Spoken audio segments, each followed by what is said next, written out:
చెప్పమ్మా చెల్లమ్మా అమ్మ బామ్మ ఒక్క నిమిషం చెప్పండి. ట్రాఫిక్ బాగా ఎక్కువైపోయింది, దాని వల్ల చాలా యాక్సిడెంట్లు అవుతున్నాయి. మొన్న ఆటో బాగా యాక్సిడెంట్ అయింది, ఓ బాబు అయితే చాలా సీరియస్ గా ఉంది. దాన్ని కూడా కొంచెం ఖండించాలి. ఖండిస్తాం కాదు, ట్రాఫిక్ పెరిగింది, కొత్త రోడ్లు ప్రభుత్వం ఎక్కడ వేయలేదు, అందుకే మా మాస్టర్ ప్లాన్ తయారు చేయాలి మంగళగిరి నియోజకవర్గానికి. అప్పటి వరకైనా మరి స్పీడ్ బ్రేకర్లన్నీ వేయాలి, ఎందుకంటే చాలా ఇబ్బంది పడుతున్నారు అసలు జనం. అది మీరు ఎమ్మెల్యే గారిని అడగాలమ్మా. ఇప్పుడు ఆమె ఇస్తున్నారు కదా, మీరు ఏదో చేస్తారనే కదా. అప్పటి వరకు స్పీడ్ బ్రేకర్ అడిగితే నేను 2 నెలలు ఎట్టేస్తా తల్లి. ఎలక్షన్ కమిషన్ వాళ్ళు ఇక్కడనే ఉంటారు, నా చుట్టే ఉన్నారు తల్లి.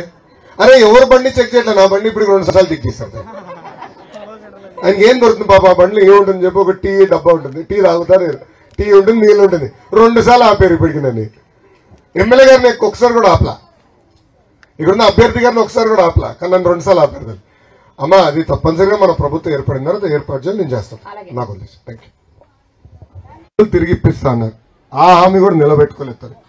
ఆల్రెడీ అమ్మా సంఘం నుంచి మన వాళ్ళు పెద్దలు వచ్చి నన్ను కలిశారు, వాళ్ళు చెప్పారు తల్లి దాదాపు 3,000 కోట్ల రూపాయలు ఇంకా మీకు రావాల్సిన అవసరం ఉంది. దానిపైన ఆల్రెడీ మేము చర్చిస్తున్నాం. తొందరలోనే తెలుగుదేశం జనసేన పార్టీ చర్చించి మా వైఖరి స్పష్టంగా వెల్లడిస్తాం. థ్యాంక్ యూ అమ్మా. చెప్పమ్మా. ఇంటింటికి ఇస్తున్నారు, వృద్ధులకు ఇచ్చే పింఛను వాలంటీర్ ద్వారా ఇంటింటికి ఇస్తున్నారు. తెలుగుదేశం పార్టీ గెలిస్తే పింఛన్ ఇచ్చేది ఉండదు అనే మాట ప్రచారం జరుగుతుంది. ఇంటింటికే కాదు, అసలు పింఛన్ కూడా ఎవరని చెప్పుకున్నారు, ప్రచారం చేస్తున్నారు వైసీపీ పార్టీ వాళ్ళు. అంటే సరే, ఇదొక భాగం. మీరు చెప్పినట్టుగా ఇక్కడ మేమంతా వీళ్ళు కూర్చున్నట్టుగా నేను కూడా అవతల కూర్చునేవాడిని. ఎమ్మెల్యే ఆల రామకృష్ణారెడ్డి గారు చేసిన ఘనకార్యం ఏంటంటే, మేము 40 ఏళ్ళ నుంచి ఇక్కడ ఇల్లు వేసుకుని ఉంటుంటే, అసలు ఇల్లు వేసుకుని ఉన్న వాళ్ళకి హక్కు ఉంది, ఇంటి పన్ను కడుతున్నాం. ఇల్లు లేని వాళ్ళని నటువటి మీద పడేసినట్టుగా ఎక్కడో తీసుకెళ్లి అక్కడ ఇస్తామని చాలా మమ్మల్ని అరాచకం పెట్టారు. మా వాళ్ళు అంటే మా వాళ్ళు వీళ్ళంతా మా వాళ్ళకు చెప్పేది ఏంటంటే, మీరు కంపల్సరిగా పట్టాలు ఇవ్వటం కానీ, ఇల్లు లేని వాళ్ళకి ఇల్లు కట్టించడం కానీ చేస్తే వీళ్ళందరి తరఫున నేను కూడా, ఈ ప్రజలందరి తరఫున నేను కూడా పనిచేస్తాను.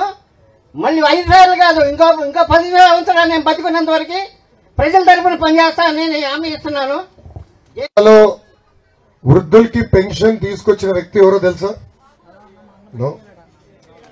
విశ్వవిఖ్యాత నరసార్వభౌమ స్వర్గీయ శ్రీ నందమూరి తారక రామారావు గారు. పెన్షన్ ఆయన తీసుకొచ్చారు తల్లి, వృద్ధులకి పెన్షన్ ఇవ్వాలని పెద్ద మనసుతో ఆయన తీసుకొచ్చారు తల్లి. చంద్రబాబు నాయుడు గారు 2014 ముఖ్యమంత్రి అయినప్పుడు పెన్షన్ ఎంత తల్లి? చాలి 200 రూపాయలు. అంటే 82 నుంచి, అంటే 83 నుంచి 2014 వరకు పెన్షన్ 200 రూపాయలు. అంటే అన్నగారు ఉన్నప్పుడు 35 రూపాయలు, బాబు గారు ఉన్నప్పుడు అది 175 రూపాయలు పెరిగింది. తర్వాత వచ్చిన పాలకులు స్లోగా పెంచుకుంటూ 200 రూపాయలు తీసుకొచ్చారు. అదే చంద్రబాబు నాయుడు గారు ముఖ్యమంత్రి అయిన మొదటి 100 రోజుల్లో 1000 రూపాయలు చేశారు. అంటే ఎన్నిసార్లు పెంచారు? 5 రెట్లు. 5 రెట్లు పెంచారు, 1000 చేశారు. ఆనాడు మేము హామీ ఇవ్వలేదు 2000 చేస్తామని. తెలుగుదేశం పార్టీ మేనిఫెస్టోలో 2000 రూపాయలు చేస్తామని హామీ లేనేలేదు. అయినా కూడా 1000 రూపాయలు పెన్షన్ 2000 చేసిన ఘనత కూడా చంద్రబాబు నాయుడు గారు. అంటే 5 సంవత్సరాలు ఆయన ముఖ్యమంత్రి ఉన్నప్పుడు 200 రూపాయల పెన్షన్ ని 10 రెట్లు పెంచి 2000 రూపాయలు చేసిన వ్యక్తి చంద్రబాబు నాయుడు గారు. అన్న క్యాంటీన్ పెట్టిన వ్యక్తి చంద్రబాబు నాయుడు గారు. చంద్రన్న బీమా పెట్టిన వ్యక్తి చంద్రబాబు నాయుడు గారు. పసుపు కుంకుమ ఇచ్చిన వ్యక్తి చంద్రబాబు నాయుడు గారు. పెళ్లి కానుక ఇచ్చిన వ్యక్తి చంద్రబాబు నాయుడు గారు. ఇక్కడ చెప్పుకుంటూ పోతే ఒక పూటంత పడుతుంది. 100 సంక్షేమ కార్యక్రమాలు చేశారు. కానీ మా బాబు గారిలో ఒక లోటు ఉంది తల్లి. చేసిన మంచి పని పాప అని చెప్పుకోడు తల్లి, అని చెప్పుకోడు. రోడ్లు వేసాం ప్రజలు తెలుసు కదా బా అంటాడు, పెన్షన్ ఇచ్చినాము ప్రజలు తెలుసు కదా బా అంటాడు. మళ్ళీ ఎందుకు తాతయ్య మీకు డౌట్? ఎందుకు మీకు డౌట్ తాతయ్య? మన ప్రభుత్వం వచ్చిన వెంటనే బాబు గారు స్పష్టంగా చెప్పారు, వాలంటీర్ల ద్వారా ప్రతి గడపకి పెన్షన్ కాదు అన్ని సంక్షేమ కార్యక్రమాలు అందజేసే బాధ్యత మన ప్రభుత్వం, అంటే తెలుగుదేశం జనసేన ప్రభుత్వం తీసుకుంటుంది. మీకు ఆ డౌట్ వద్దు. రెండోది, శ్మశాన వాటిక మీరు అడిగారు. శ్మశానాలను కూడా ఒక్క నిమిషం నేను చెప్తున్నా. అరే ఒకే ఒక 6 నిమిషాలు కష్టపడ్డారు. రాజధాని లేని రాష్ట్రం, పరిశ్రమలు లేని రాష్ట్రం, ఏదో ఒక చేయాలి, ఒక తప్పనతో పనిచేశాడు ఆయన. 6 నిమిషాలు ప్రజల గురించి ఆలోచించారు. సో తప్పనిసరిగా ప్రహరీ గోడ కూడా కట్టించాలి. ఆ బాధ్యతను తీసుకుందాం. అంటే మన ప్రభుత్వం ఏర్పడిన మొదటి సంవత్సరంలో ఎన్ని అవ్వవు స్వామి, నేను చూసుకుంటాను. ఇంకేమన్నా మాట్లాడతాను. బామ్మ బాధ అవుతున్నారు. 2 ఓట్లు ఏ గుర్తుకేస్తాం? నమస్కారం. ఒక యువకుడిని, ఉత్సాహవంతుడిని, కొంచెం తెల్లగడ్డ వచ్చింది కానీ యువకుడిని, ఇంకా ఒక యువకుడిని, ఉత్సాహవంతుడిని, మంచి పనులు చేసేదానికి వచ్చే తల్లి, మీరు నన్ను ఆశీర్వదించాలి, దీవించాలి. 5,350 ఓట్లతో ఓడిపోయే తల్లి, దాని పక్కన ఒక 0 పెట్టాలి. అంటే 53,500 ఓట్లతో మీరు నన్ను గెలిపించి శాసనసభకు పంపించాలని ఈ సభాముఖంగా మిమ్మల్ని అందరినీ కోరుతున్నా. మీరందరూ అనుకోవచ్చు అంత మెజారిటీ ఎందుకు అబ్బా అని. అమ్మా, ఓటమి తర్వాత అనేక అవమానాలు నేను ఎదుర్కొన్నా, మీకే తెలుసు. శాసనసభ సాక్షిగా మా తల్లిని కూడా అవమానించారు, నాకన్నా బాగా మీకే తెలుసు. ఏనాడు మా తల్లి బయటికి రాలా, రాజకీయాలు దూరంగా ఉండేది. కానీ బాబు గారు పడిన ఇబ్బందులకి, అవమానాలకి ఈరోజు మా తల్లి కూడా రోడెక్కింది. పోరాడుతానని వచ్చింది తల్లి.